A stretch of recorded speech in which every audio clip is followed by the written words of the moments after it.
¿Qué pasaría si ponemos una fogata encima de una pared glue? ¿Quién sabe? Bueno, ahora veremos qué pasaría si pones una fogata encima de una pared glue, así que iremos a factoría a esperar que cargue la fogata.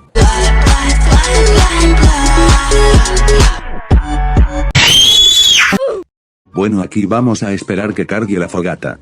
Algunos centímetros más tarde. 20 minutos después. Por fin cargo la fogata, así que ahora veremos qué pasa.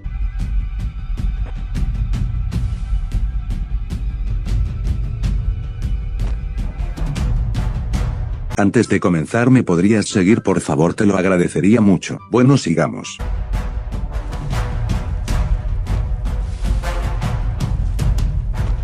No pasó nada, la fogata cayó al piso. ¡Eso es aburrido!